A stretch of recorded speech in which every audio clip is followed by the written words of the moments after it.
Hello friends, जुलाई 2026 के बाद से जीएसटी कंप्लायंस में एक बड़ा चेंज आ रहा है और अगर आपको ये नहीं पता है तो आपका आईटीसी लॉक हो सकता है, फिर भले ही आपने उसे जेन्युइनली क्लेम किया हो या नहीं। आज का वीडियो बिजनेसमैन, अकाउंटिंग और फ्रीलांसर्स के लिए बहुत इंपॉर्टेंट होने वाला है क्योंकि आज हम बात करेंगे आईटीसी लॉकिंग की, आईएमएस डैशबोर्ड के इंपॉर्टेंस की और आपको क्या करना है जिससे आपका आईटीसी ब्लॉक ना हो। तो बिना देरी के लेट्स गेट स्टार्टेड।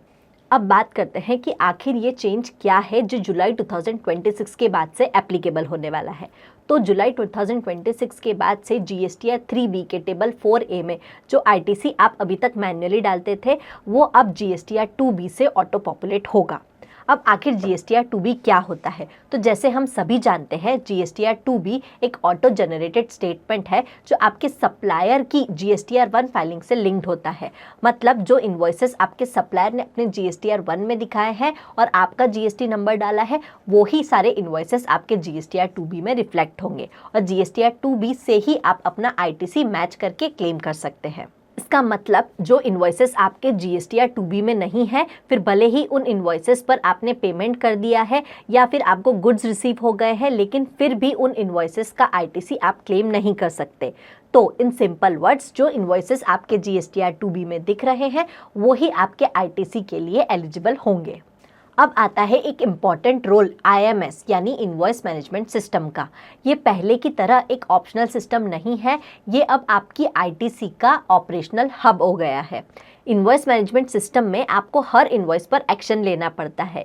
ये एक्शन आप 3 तरह से ले सकते हो। पहला ऑप्शन है एक्सेप्ट, अगर इनवॉइस करेक्ट है तो आप उसे एक्सेप्ट करोगे। दूसरा ऑप्शन है रिजेक्ट, अगर ये इनवॉइस गलत है या आपसे रिलेटेड नहीं है तो आप उसे आईएमएस डैशबोर्ड पर जाकर रिजेक्ट कर सकते हो। एंड तीसरा ऑप्शन पेंडिंग, अगर आप अभी डिसाइड नहीं कर पा रहे हो कि ये इनवॉइस करेक्ट है या नहीं तो आप उसे पेंडिंग भी कर सकते हो। एक बहुत ही ज़्यादा इंपॉर्टेंट पॉइंट यहाँ पर ये है कि अगर किसी इनवॉइस पर आप एक्शन नहीं लेते हो तो सिस्टम उसे ऑटोमेटिकली एक्सेप्ट कर लेगा। मतलब अगर आपने रिटर्न फाइलिंग के पहले आईएमएस डैशबोर्ड पर जाकर इनवॉइस पर एक्शन नहीं लिया है तो वो ऑटोमेटिकली एक्सेप्ट हो जाएगी, फिर भले ही वो इनवॉइस गलत हो या फिर डुप्लीकेट हो। तो अब पैसिव रहना रिस्की है, आपको एक्टिवली रिकंसिलिएशन करना पड़ेगा हर महीने। क्योंकि आईएमएस डैशबोर्ड एक इम्पॉर्टेंट डैशबोर्ड है और रिकंसिलिएशन हर महीने करना है, तो कुछ मिस्टेक्स है जिससे बचा जा सकता है ताकि आपका आईटीसी रिकंसिलिएशन हैजल फ्री हो और आप सही आईटीसी क्लेम कर सके। इसमें सबसे पहला पॉइंट आता है आपके सप्लायर का रिटर्न फाइलिंग, जो कि 11 तारीख तक हो जाना चाहिए। फॉर एग्जाम्पल, अगर आपके सप्लायर ने 11 तारीख तक अपना जीएसटीआर 1 फाइल नहीं किया है तो वो इनवॉइस आपके जीएसटीआर 2B में इस महीने नहीं रिफ्लेक्ट होगा और इस तरह से आपका जीएसटी आईटीसी जो है वो डिले हो जाएगा। तो आपको अपने सप्लायर से रेगुलर फॉलोअप लेना ज़रूरी है।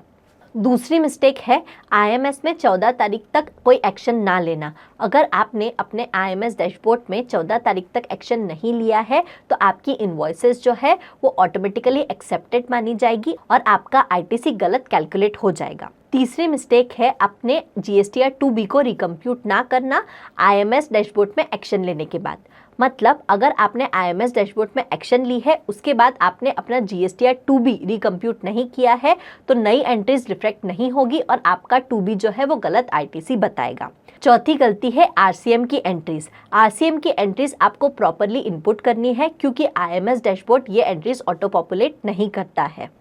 एंड पांचवी गलती, क्रेडिट नोट्स को आईएमएस में गलत रिजेक्ट करना। अगर आपके सप्लायर ने कोई क्रेडिट नोट इशू किया है और आपने आईएमएस में उसे गलत रिजेक्ट कर दिया है तो भी आपका आईटीसी जो है वो डिस्टॉर्ट हो सकता है। तो ये कुछ मिस्टेक्स है जिन्हें ध्यान में रख के आप अपना आईटीसी सही कैलकुलेट कर सकते हैं। तो अब नेक्स्ट क्वेश्चन आता है कि आखिर क्या करना है जिससे आपका आईटीसी करेक्टली कैलकुलेट हो। तो सबसे पहले आपको वीकली अपना आईएमएस डैशबोर्ड चेक करना है और उस पर एक्शन लेना है। दूसरा, आपको अपने सप्लायर से रेगुलर फॉलोअप लेना है ताकि वो अपना जीएसटीआर 1 सही से फाइल करे और आपका जीएसटीआर 2B में आईटीसी सही रिफ्लेक्ट हो। तीसरा, आरसीएम की एंट्रीज आपको अलग से ट्रैक करनी है क्योंकि आईएमएस डैशबोर्ड इसे ट्रैक नहीं करता है।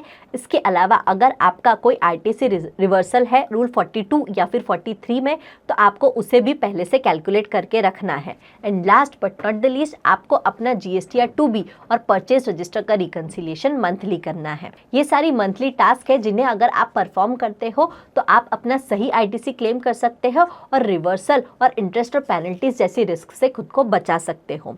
बोलने में ये बहुत आसान लगता है कि हर महीने आईटीसी रिकंसिलिएशन करो, हर महीने अपने जीएसटीआर 2B और परचेज रजिस्टर को रिकंसाइल करना एक बड़ा टास्क हो सकता है, स्पेशली जब आपका क्वांटम इन्वॉल्व ज़्यादा हो, मतलब बहुत सारे मल्टीपल सप्लायर्स हो और आपके जीएसटीआर 2B में बहुत सारी एंट्रीज हो। इसके लिए अगर आप सही ऑटोमेशन और अकाउंटिंग सॉफ्टवेयर का यूज़ करते हैं तो ये टास्क आपके लिए ईजी हो सकती है। मैं जिस सॉफ्टवेयर का यूज़ करती हूँ उसकी हेल्प से ये टास्क मेरे लिए बहुत ही ज़्यादा ईजी और स्ट्रीमलाइंड है। चलिए देखते हैं ये मैं कैसे करती हूँ। मुझे सिंपली अपने सॉफ्टवेयर पे जाना है। वहाँ पर लॉगिन करने के बाद मुझे इस तरह से मेरा डैशबोर्ड दिखेगा। क्विक लिंक्स में मेरे पास जीएसटी रिपोर्ट्स का ऑप्शन दिखेगा। उस पर क्लिक करते ही मेरे पास 3 ऑप्शंस ओपन होंगे, GSTR 1, GSTR 2B purchase reconciliation and GSTR 3B summary. मैं जीएसटीआर 2B पर क्लिक करूंगी। 2B पर क्लिक करते ही यहाँ पर मुझे अपना पीरियड सिलेक्ट करना होगा। पीरियड सिलेक्ट करने के बाद मैं कंटिन्यू पर क्लिक करूंगी एंड रिकंसाइल नाउ पर क्लिक करूंगी।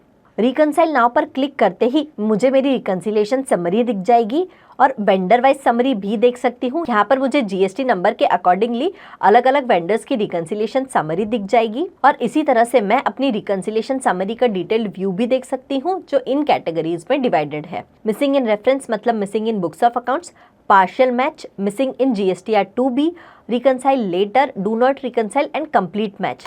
तो इस तरह से कुछ ही सिंपल क्लिक्स में मुझे मेरे जीएसटीआर 2B और परचेज रजिस्टर का रिकंसिलिएशन मिल जाता है, जो कि अगर मैन्युअली करने जाओ तो एक बड़ी टास्क है। अगर आप भी अपना रिकंसिलिएशन ईजी बनाना चाहते हैं तो इस सॉफ्टवेयर की लिंक हमने नीचे डिस्क्रिप्शन में दी है।